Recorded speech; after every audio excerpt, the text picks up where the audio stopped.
Bulgarian researcher Sylvie Ivanova states, when Chief Joseph surrendered to the European forces in 1877, he gave a special gift to the European general. It turned out to be a Sumerian tablet, claiming it was a tablet which was passed down in his family for many generations, stating it was an artifact from the tribe's white ancestors many generations before. This scientific publication clearly shows that scholars are still scratching their heads as to how the tablet from another continent dated 2042 BC comes to be in the hands of Chief Joseph. Sylvie believes that the same scholars can't even figure out hundreds of artifacts, including other tablets, which have come to America by the way of the Mesopotamians. She states, if you open the school books at the pages of the ancient history of America, we will read all about primitive tribes, hunting buffaloes, tilling the land in primitive ways, and all this was going on in total isolation from the rest of the world. Furthermore, she states, we were being assured they were so simple they didn't even know the wheel. Yet there are artifacts which do show they had knowledge of it. This interesting artifact is displayed in the La Paz, Bolivia. It seems to display two types of languages. One is some type similar to Sumerian, and the other is yet undecipherable pictograph writing.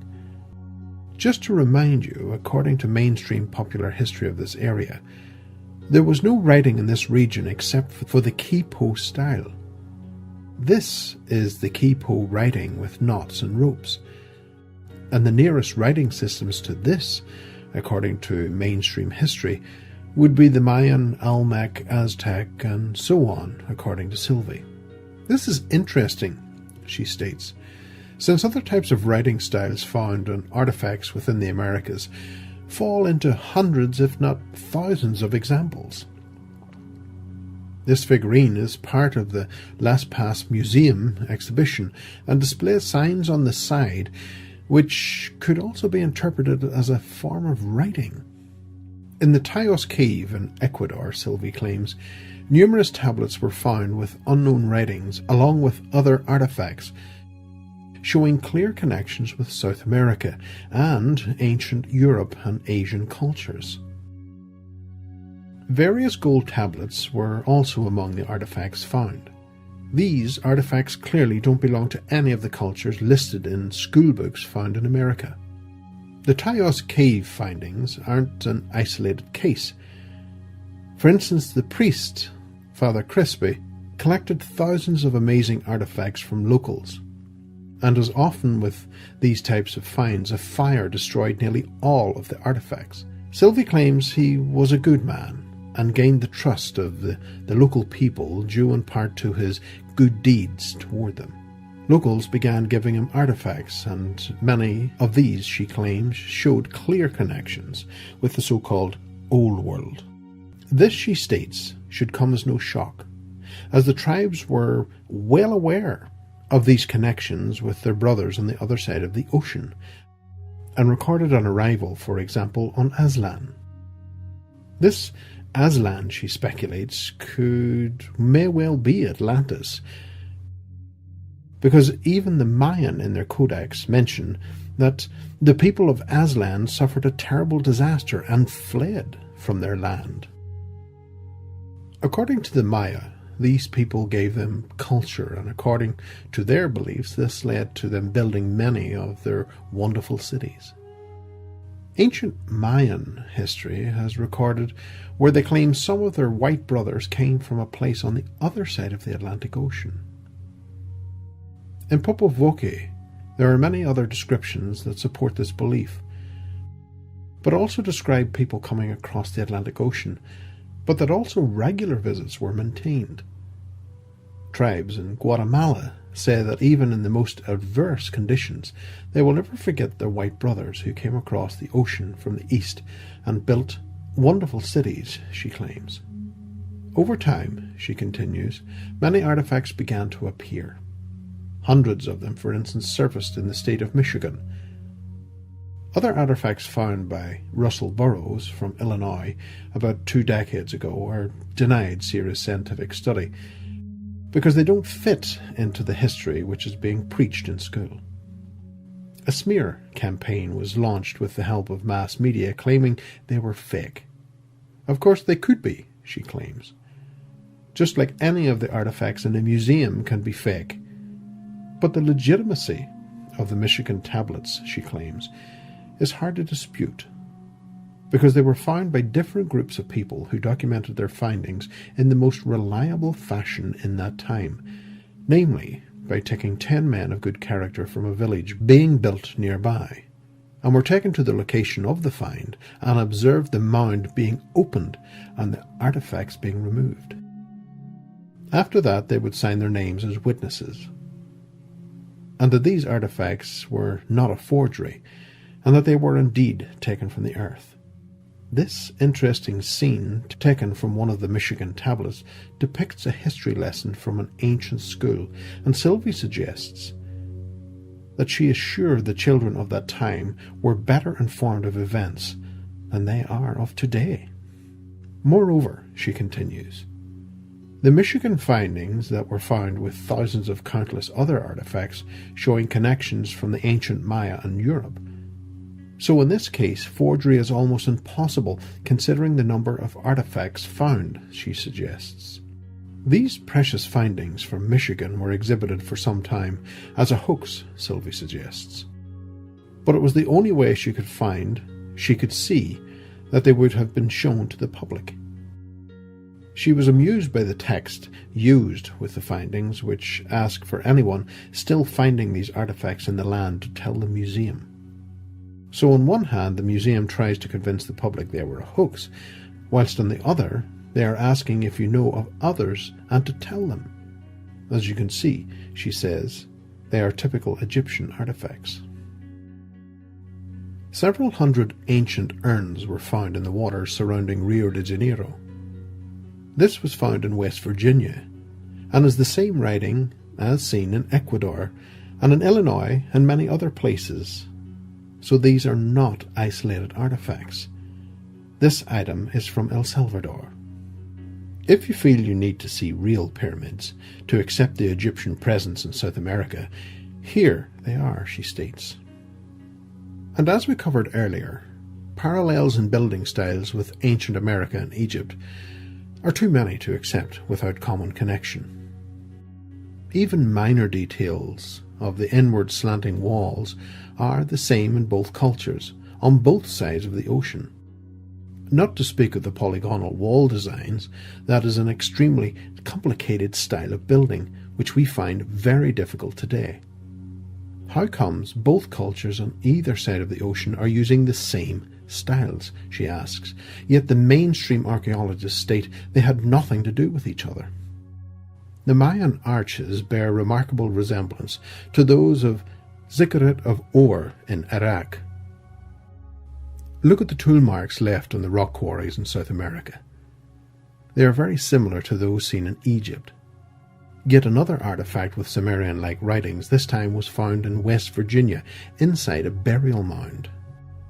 In the collection of artifacts found in Michigan, mentioned earlier, there had been a large amount of Hebrew writing on them. They are not the only ones found in America.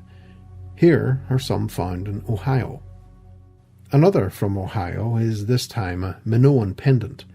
All these artifacts, she states, are of the actual artifacts found in the Americas, and not like on the TV, she continues, where alleged experts might have been using false excuses and artifacts from other places from around the world to form a different time period than the one that they are actually talking about, or they can even resort to photoshopped images or digital simulations, which in itself is harmless if they only made it clear to the viewers that the most of it is fake and highly speculative, she states. She claims lots of the images aired on the History Channel would rather be fitting within a Cartoon Network instead. The interesting artifact, which seems to display Sumerian writings and a depiction of a woman similar to the Lady of Ilshan. On the right you can see the artifact found in Utah, found in the United States, and on the left is the famous Spanish figure. The history displayed in museums matches those of our history books, Sylvie suggests. However, we are not allowed inside the museum vaults. We have no idea what is in there. She speculates in the private collections the restrictions of things that fit our timeline and things that don't have no borders. And this is what we find in the private collections, such as kangaroos in South America. According to mainstream science, this mammal went extinct some 7 to 8 million years ago. So how on earth did the natives of South America meet the kangaroos? To avoid these questions, the artifacts are simply ignored, Sylvie states. No one disputes the artifacts. In fact, those items placed next to them on the shelf within the burial of the Tuinca culture, photos of other items are comfortable for them to be included in schoolbooks and scientific papers. But the others, like the kangaroos, don't exist. This image of a carved house, also found in the Tuinca burial site, resembles a building not found in that area. Instead, it's more like a representation of a typical house of those used by tribes on the Pacific coast. This is another group of artifacts from South America that depicts houses and buildings more suited in Europe and Asia, she states. These are not native in the sense which we have been led to believe they have been. For example, according to this historic manuscript, an entire city with European writing and building styles was found in Brazil a few centuries ago. If we are talking about an entire city, this is not one or two people, but hundreds if this manuscript tells the truth. Maybe our entire concept of what native is could be wrong, Sylvie suggests. This stela, located at Chivin in Peru, may not look like much at first, but it was examined by specialists who worked with stone and determined this carving could not have been done using another stone or simple metal tool. The question remains then, how did they carve it? This artifact from Patagonia shows signs and letters from the Semitic alphabet. Is this Sylvie's late grandfather, she jokingly asks. It certainly looks like him, she states. So here we not only have a swastika, but we also have a person who sits like a Buddha or in some type of yoga position. This is a very interesting parallel of writings from the Indus Valley of Pakistan and Afghanistan, and those of the tribes located on Easter Island, some thousands of miles away over the Pacific Ocean. The background writing is from Easter Island, and to the front is the Indus Valley writing. If you remember the Michigan artifacts, they were centered around a mining community. They harvested copper, large chunks of the metal. This is an example of a large piece found, which weighs around 3 tons. So many artifacts were found that they had to build a museum just to house them all. Archaeologists were used, and they had to come up with some type of explanation to explain the multitude of artifacts. So they said all the artifacts were made by hunter-gatherers who didn't even have homes or any sign of farming capabilities. Yet, these people who didn't have any ceramics were manufacturing in industrial quantities these advanced weapons and tools in the European style. These wild people didn't have forks or plates or anything, she states, yet they could melt and pour metal and shape it into sophisticated tools. What on earth did they pour the metal into if they didn't even have a bowl? Banana leaves, she asks. Even many mainstream historians, she continues, openly admit these stories associated with the dating procedure and placing these items in distant dates are ridiculous. But still, this remains the official version of history, even though it is quickly losing faith. In this video, J.S. Wakefield describes in his lecture Europeans that came over to America to mine copper at Poverty Point in Michigan, where the artifacts were found. Another interesting item to follow is the work of Jim Vreera and Fritz Zimmermann about the enormous megalithic mounds found all over the Americas, and there are thousands, which have been pretty much ignored in American history. The reason she believes for ignoring full cultures even after they have discovered tons of artifacts supporting their existence is that they belong to the people that survived from the older advanced civilizations.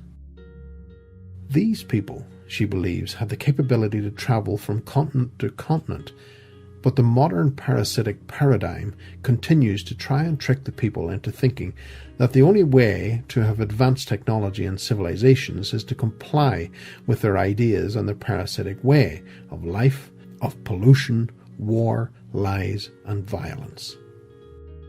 All traces of advanced civilization who could travel between continents have been ignored as much as possible, she states. Here we see a blonde boy amongst the Maori people of New Zealand. This photo shows something which normally doesn't happen in their people.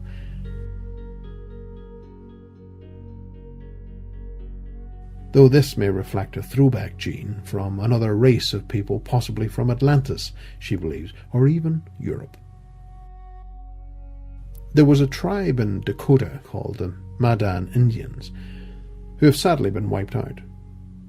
Travellers in the area who saw them described them as having light hair and blue eyes. So there were tribes of all races. The multiracial tribal situation doesn't at all suit the current modern history taught to us. Which is why current methods try to distract us from the truth.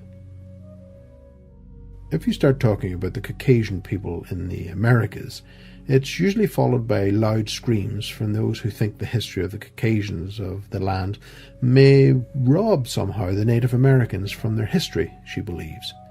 In reality, it is the history fabricators who are disrespecting the history that the Native Americans keep about their white brothers.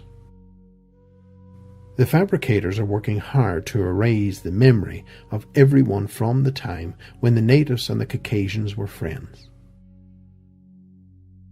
The parasites have driven the native tribes into reservations and have stolen their land. On the other hand, they were trying to convert all Caucasians into their parasitic paradigm and to scam them into believing that the only path for progress is to plunder the countries and the people of other nations and then bomb them into death and destruction. Yet at the same time, she believes we foolishly cut the very branch we stand on by poisoning the planet we are all part of. The only way to put amends to this suicidal path we are on is to retrace our steps back to the way as shown to us by the survivors of Atlantis. When they arrived in America, they taught their ways to the locals. They didn't kill and plunder them. The genes of the survivor culture can be found even in Peru, Sylvie believes, such as those displayed in the girl with blonde hair. These are some of the more blue-eyed Peruvian gods. Again, the colour of the hair of the mummies corresponds with the colour of the statues found in this culture, such as those of the blonde-haired statue and blonde beards. The Atlantean style of headband seen in these pictures is a common fashion piece throughout the native culture of the Americas. Pizarro wrote about his experiences within the Incan culture in Peru. In his papers, he reported meeting with white people ruling over the culture and places. As usual, Sylvie states the original writings have disappeared, and only copies have been made public. But even after going through parasitic editions here and there, you can find some useful information. He also reported buildings used like a type of hotel in various locations. The question arises, of course, who can build a hotel finished to a fine level of detail which would impress a Spanish gentleman of that time?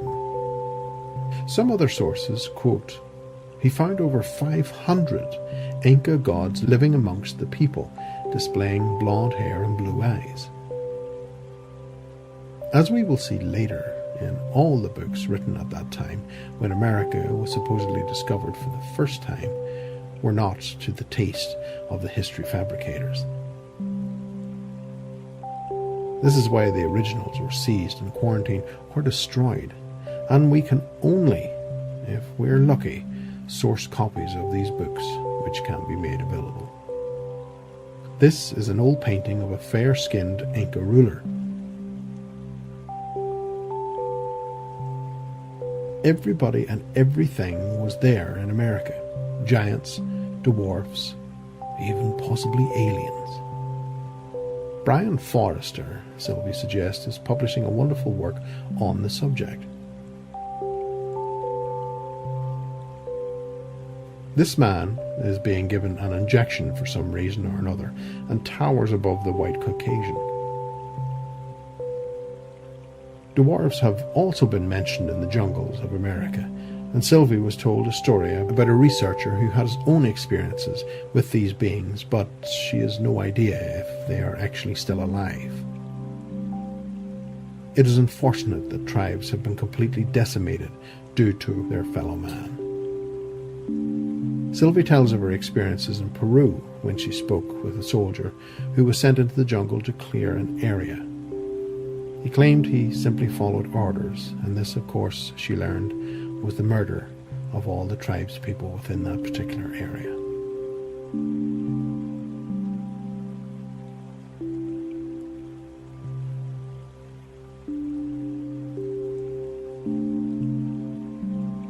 It seems in North America, she believes, the powers that be have cleared almost everything they needed to clear. However, such tasks are still ongoing in Africa. The information is so scarce that we don't even know to the extent of how much is going on, as our attention is drawn toward the Middle East, where it is also happening there to the peaceful citizens, she believed. Though it seems the people being killed at the moment are being killed in greater numbers in Africa.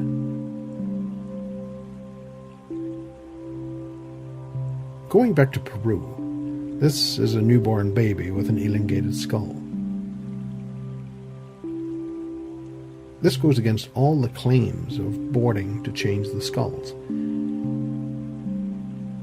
It seems in certain cases they were born this way.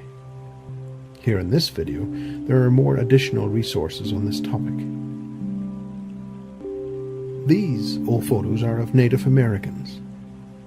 These people clearly don't have the characteristics of the Native American race, Sylvie believes, stating, "This is absolutely natural, considering the amount of artifacts discovered in America from all over the world. All these races came with their artifacts and mixed with the natives, creating quite an international people, similar to the modern America and Europe of today." This picture shows people of the Seminole tribe in their traditional clothing. They look like they came straight from Europe, Sylvie suggests. The symbol of the double-headed eagle is a lasting symbol, she believes, of the empire of the survivors, and something we will be coming back to in later episodes. This interesting archaeological site found in Brazil, Sylvie explains, displays large stones built within a wall which is some 30 to 40 meters, and some are 40 meters long. She doesn't even know if this is from the survivor period or from even a period before the establishment of the great empire. For instance, this inscription is found in that region of Brazil, but due to the size of this region in the world, it's impossible to know if it came from that area of the huge walls. She finds the Paraiba walls interesting. It's a tourist attraction where tourists are taken on a regular basis. But mysteriously, tours are designed to take folks around the area but not to the wall itself.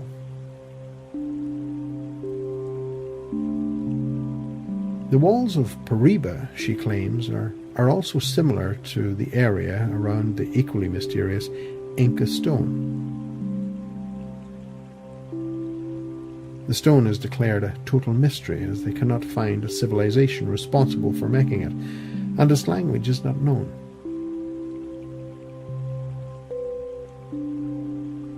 But not only that, they cannot understand the method used to make the carvings, as it would suggest the rock was melted rather than chiseled out.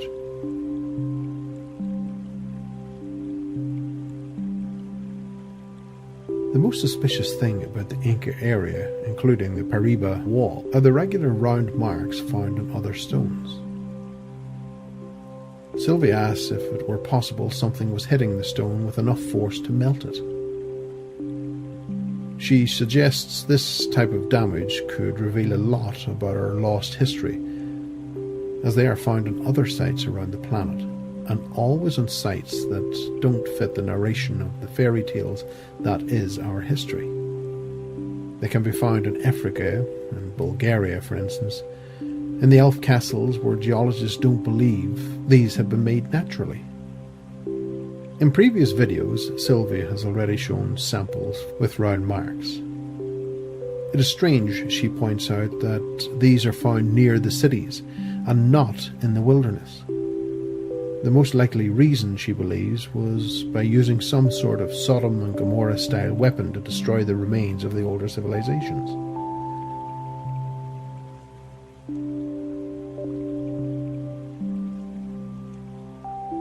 William Niven discovered an entirely new culture in Central America.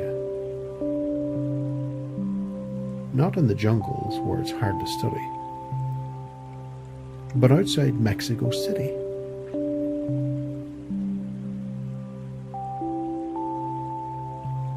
It had its own pictographs and had massive walls, as you can see, compared to the person on the left.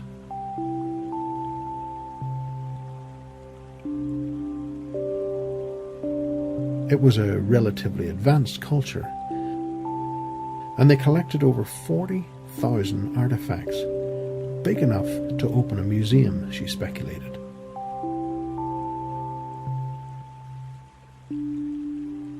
The dig site, however, was shut down and the artifacts disappeared.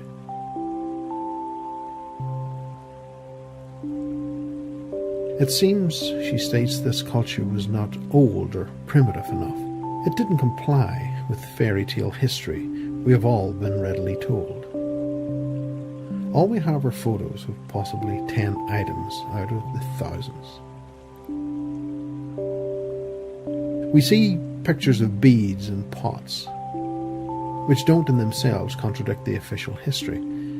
But as she asks, if all the items didn't contradict the official history accounts, why can't we see those as well?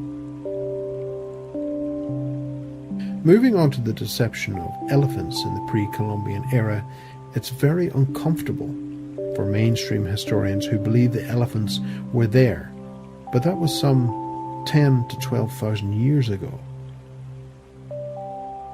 The elephant depictions and statues are so numerous that they can't do the usual procedures as they have done with other artifacts, because the carvings are there on the walls of so many pre-Columbian cities. So instead, they squirm and say it's a mystery. As Sylvie states, people buy it.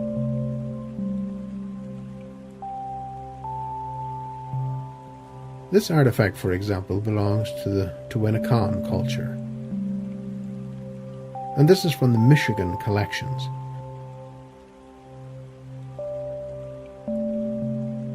And this is from Peru.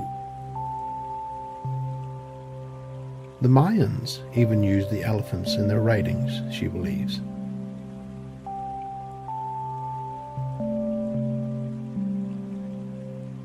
It's not just the elephants. The stories about the bananas are no different. The proof about the pre-Columbian bananas comes from excavations and studies into linguistics, she claims, and also points out that there are many other animals and fruits that appeared that should not have been there in history.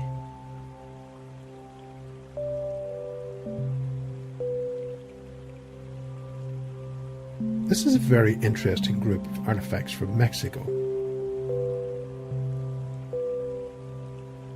Allegedly ancient Mayan. Some have a difficulty accepting them as ancient because the depiction of UFO craft matches exactly those we possess today of aliens.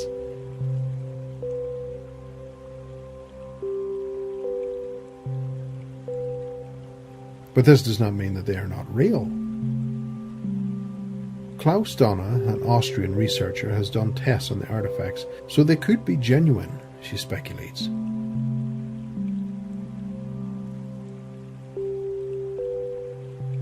This is an ancestor of the elephants, but not the elephants we know today. This prehistoric animal has been excavated in other parts of the world, which we were told went extinct around 20 million years ago.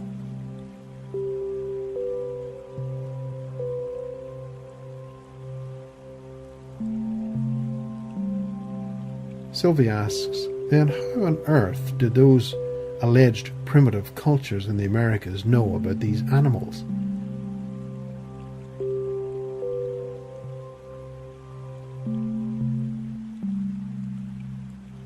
Unless they had some type of time machine and went back in time to view the animals, or maybe the time has come for us to stop believing the lies, which we call history.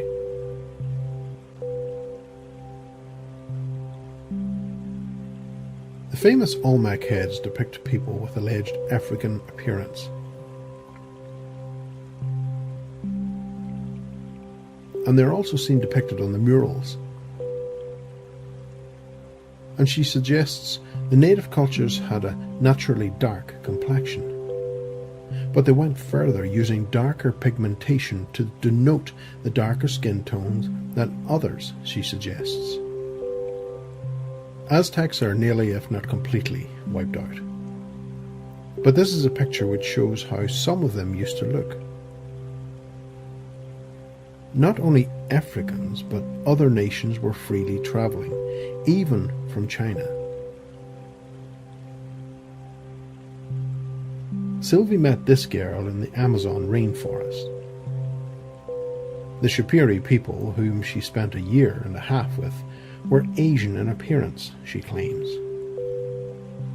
Recently a new ancient city was found in Honduras and is called Copan. Interestingly enough, here we see the monkey deity in India called Hanuman. It seems this Honduran monkey king carries a type of club or lantern, a similarity also shared with the Indian deity. It's not just the artifacts that prove the Americas were well connected in pre-Columbian times. It is written and verbally held, such as the Popol Vuh, the historic book of the Mayan Quichua people of Guatemala, describes in this manner the visitors from across the Atlantic Ocean who used to be in touch with the locals. It seems they came in great numbers. They lived together. Some were white, some black. Many were different classes. It was amazing to simply listen to their speech, but it was the same. Some of the text suggests there were many languages, whilst in others it suggests it was the same. Sylvie speculates possibly the languages were the same, but the written language was different, however.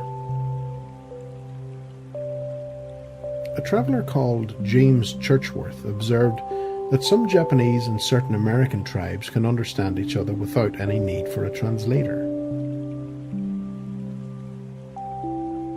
The anthologist Carlos Villanova observed a tribe from India called the Nagas, who used a language similar to that used by the Yucatan Mayan.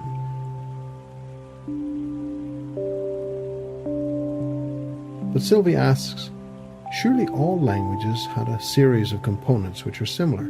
However, the similarity observed was nearly 90%, which is truly remarkable.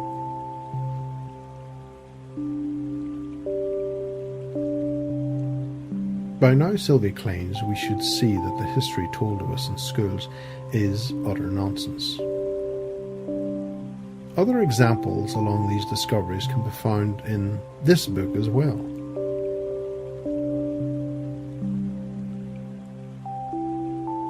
On Brighton Beach in New York, you will find breaker stones to assist against sea erosion.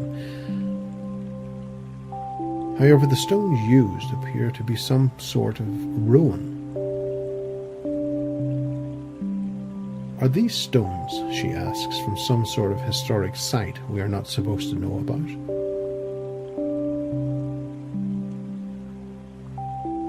By now, she speculates, you are wondering how this current history came to be administered about the Americas, she asks. It's not based around the idea the native people had themselves about the history. Instead, it's based on actual artifacts which does not match those told of us in the schools.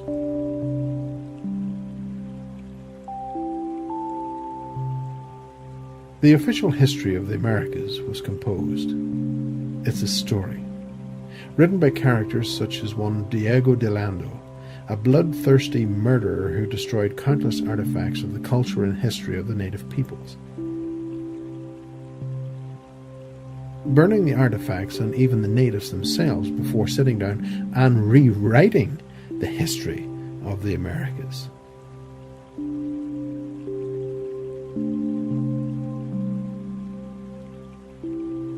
His writings are now taken as pure and indisputable truth, and very often quoted as an authentic source of American history.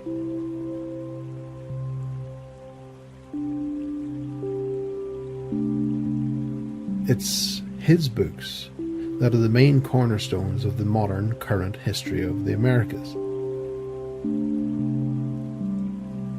In the 17th century, the main forces of the Reformation reached the Americas in all its force.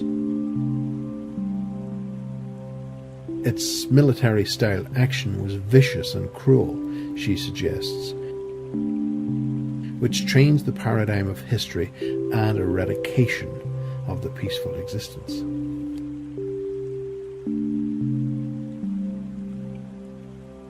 It was mistaken and misrepresented as a movement which didn't like church bells and the translation of the Bible into German. Rather, it was an event that nearly wiped out vast populations within Europe. Those same forces arrived in the Americas with the intention of having their new parasitic history accepted, no matter the cost to human life.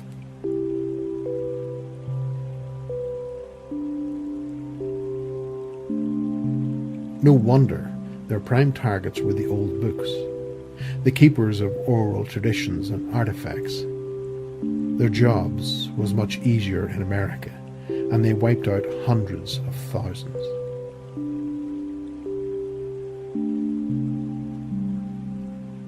The fabrication of the history was in the hands of a few chosen people, and they were told what to write and what not to write.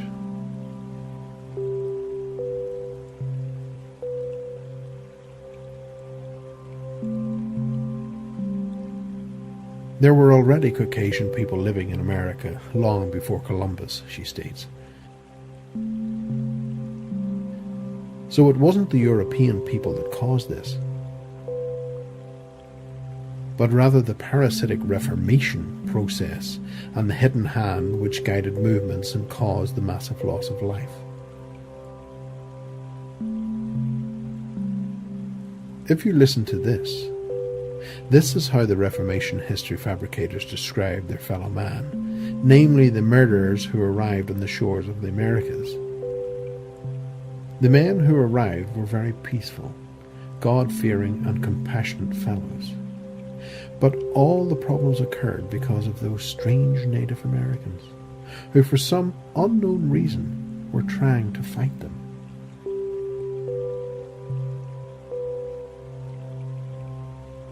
Sylvie suggests, how would we have reacted if people came and started stealing our lands, killing us and burning our history? She said it's no wonder the natives fought back. But sadly, this is how it was represented by the so-called historians of the Reformation. When they ran out of patience, they started killing the natives.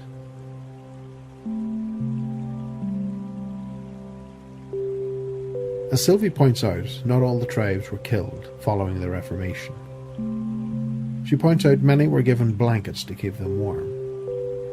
However, those blankets were infected with smallpox, which killed many more.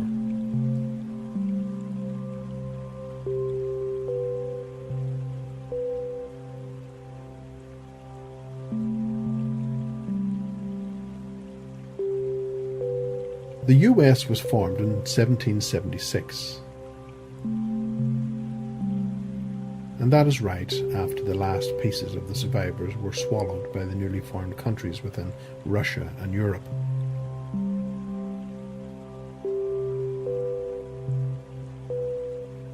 She explains this will be covered in later episodes. Before 1776, the complete Americas were the official territory of the European Empire. After a few decades, the people who were living witness to all these changes died, and the history was twisted, and they wrote the stories about the US getting its independence from England. No, they didn't, she claimed.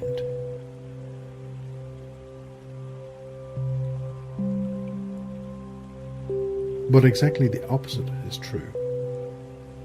It is at this point in history that England could start influencing the Americas, and that is the case still today.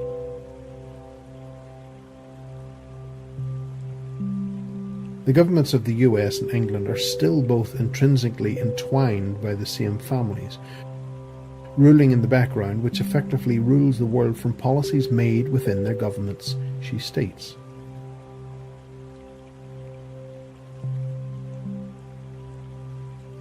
In future episodes, Sylvie will be showing you evidence of the empire of the survivors and how it existed and was defeated. And all this, she claims, will make much, much more sense. As far as the newly formed Americas initially, it was inhabited by people who were living in the paradigm of the righteous and the respectful.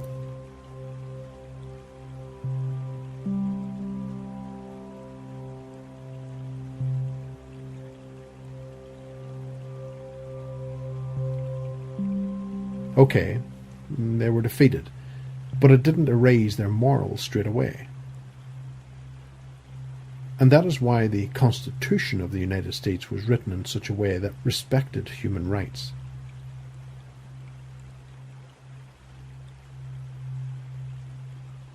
But later on, the powers that be, who initially employed the murderers from the Reformation, slowly but surely they poisoned the minds of the people through mass media, and gradually, as they lost touch with their higher selves, they could swallow up more and more insane governmental rules and regulations which took away their basic human rights.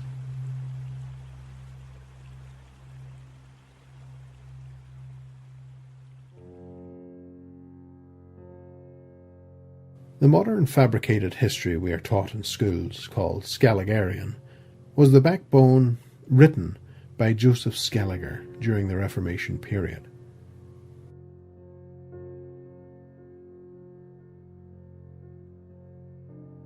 So to make it look like something we would buy, historians, according to Sylvie, added quotes from Popov, as this was a traditional Mayan book, which were taken out of context but matched their phantom history.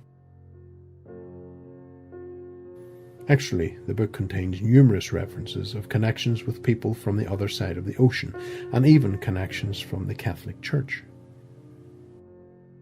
So how can they get away with ignoring such things, Sylvie suggested? They simply don't tell these details, and secondly, even if some specialists find such references to such things, they claim it was added later, as it doesn't fit the modern history as we know it, so they determine it had to have been added later. There is no other reason for this, she believed. So this is how they did it, she claims, with deceit and cheap tricks.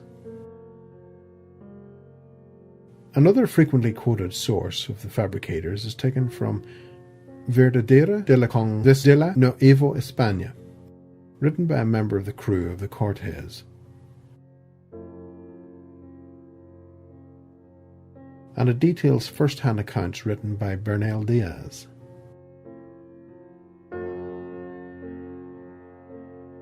They are often quoted as to the validity of the Skelliger history. Firstly, although it has been claimed Europe was brewing with excitement about the discovery of America, it took them over 100 years, according to the Skelliger history, to finally print the book which detailed the find. Sylvie asks, why did it take so long for the people to know? Another question that arises, where is the original? What was printed contained many corrections, so what does this mean, she asks. The book seems to be written by a professional writer, a person with lots of experience with writing books, and not like those taken from a ship crew member. Las Cansa was another Spanish priest who wrote about the observations during the time of Cortes, and is often quoted as a source by the Skelliger supporters. So what about this original book? Sylvie asks. His work was published 400 years after the accounts were written, yet the society in Europe were keen to know what was in America. The main body of his work was quarantined in Spanish archives and was banned from study for over 400 years, while other works of his, which didn't contradict the Skelliger timeline, were allowed to remain in circulation, but the originals remained hidden or were destroyed. Other written accounts are often quoted as reliable sources because they were first-hand witnesses to the events, but they don't mention the minute detail that they were born over 100 years after the Reformation and the conquest of America. Yet they are called witnesses. They didn't see the events, but heard or read about them later. The same tactic is still present in our media today. Even though we live every day with aspects of war in our media, the exchanges of information can be radically different depending on where and which side you find yourself within the war. So regardless as to who is right or wrong, there are a group of people who don't have the proper information, and this is presently happening today. So if it happens today, you can only imagine, Sylvie states, it is much easier to manipulate the history from hundreds, if not thousands of years ago. This is the Chaco culture from New Mexico. The architectural style is strongly reminiscent of that of the Old World, she speculates. And so are the buildings of the Anasazi culture found in Utah, and also the Chukch-Ipwa culture, who had red-haired natives, some of which we saw earlier. Teotihuacan is a very famous tourist attraction, but 99% of what the tourist knows is taken from the fantasies of the historians and restoration teams, Sylvie claims. These specialists must have thought that it looked like that and repaired it in that fashion. These are parts of the complex which are still intact and are still in their original condition. But these are found underground and no one can study them. Our attention is rather distracted by the claims that various platforms are associated with particular stars. And it is a very interesting way to distract us, Sylvie claims, because there are countless platforms and countless stars, stating you could draw lines between many stars over the course of a lifetime and you still would have many more left undone.